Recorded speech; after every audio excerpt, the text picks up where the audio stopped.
Cette chapelle est basée sur le GR5, donc qui est emprunté par de très très nombreux randonneurs tout au long de l'été. Et au fil des années, nous c'était au départ un petit but de promenade quand notre fille était toute petite. Et on a vu la chapelle s'effondrer et le clocher aussi diminuer au fil des années.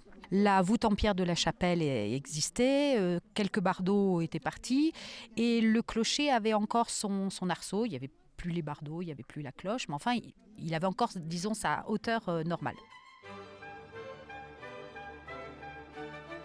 Alors la cloche d'origine, elle est, paraît-il, dans le clocher de Royat. On voit qu'il y a une petite cloche suspendue. Elle aurait été descendue et mise à l'abri dans le clocher de Royat. Celle que nous avons reposée n'est pas la cloche d'origine. Elle a été donnée.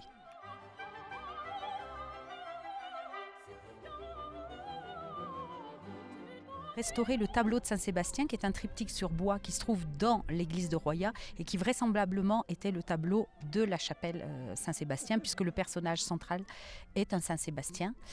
Alors là, nous l'avons fait restaurer. Donc là, c'est le comité des fêtes, donc ce sont les laïcs, je dirais, le comité des fêtes de Royat. On avait réservé une somme et on a demandé à une restauratrice de tableaux de venir s'installer ici à Royat pendant une semaine. Elle a donc, on a dépendu le tableau. Il est resté à la même altitude, c'est important, la même altitude, la même hygrométrie. Elle s'est installée chez nous, elle a restauré le tableau et nous l'avons ensuite remis en place, éclairé convenablement dans l'église de Royat. La technique, c'est de déjà nettoyer le tableau, donc on a photographié toutes les étapes. Ensuite, on fait ce qu'on appelle des repeints. C'est-à-dire elle va retrouver la même couleur et donc mettre juste les pointes de couleur où il faut. On ne recouvre pas l'ancien pigment. Et ensuite, on applique un vernis. On a fait quelques restaurations.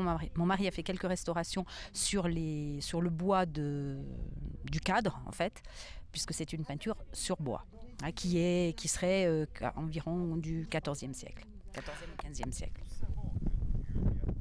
C'est pas facile de venir restaurer une chapelle à cette altitude. J'ai d'abord sollicité le père Jean-Luc pour venir faire une messe devant le clocher. Et alors lui était d'accord pour venir la faire pour la Saint-Sébastien en janvier, donc dans la neige. Nous avons commencé donc en 2010, 2011, 2012. Au fil des 3 années, on a rassemblé un petit peu plus de monde. C'est devenu le rendez-vous de l'hiver. Et donc l'idée de au moins restaurer, rebâtir le clocher pour que ce soit un petit peu un oratoire, cette idée a fini par être acceptée par tout le monde. On a pu au mois d'août 2012 faire un chantier d'une quinzaine de jours.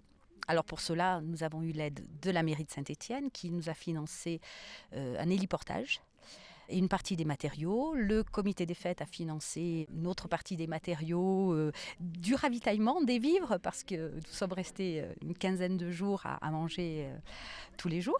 Il y a eu une quinzaine de personnes de Royat ou d'amis de Royat. On ne va pas tous les nommer, mais bon, disons qu'il y a eu quelques plus fidèles tous les jours, et puis suivant les jours, voilà. Et puis même des gens qui étaient de passage, qui savaient que le chantier était là, qui sont venus pour dire bonjour, pour voir où ça en était, faire des photos, apporter quelque chose à manger, etc.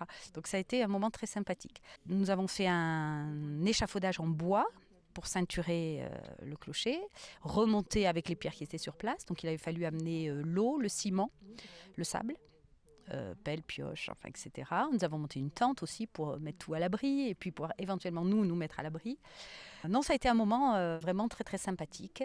Et l'inauguration a été faite officiellement en septembre 2012. Alors le projet, j'ai quitté le comité des fêtes, j'ai laissé à des jeunes la reprise, mais les jeunes sont tout à fait partants, ils avaient participé au chantier, ils sont tout à fait partants pour remonter la chapelle. Donc on a déjà pris des mesures, fait un petit peu des plans.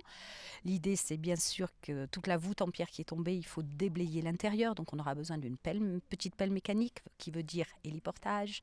Et l'idée, c'est d'en faire à la fois une partie arrière qui soit dédiée au culte, fermée par une grille, et toute la partie avant qui soit dédiée en fait à un abri pour les randonneurs. Maintenant, on a prouvé qu'on avait été capable de remonter le clocher tout seul. Donc, bien sûr que la chapelle, c'est un chantier plus important. Là, il faudra un vrai financement, mais je ne désespère pas.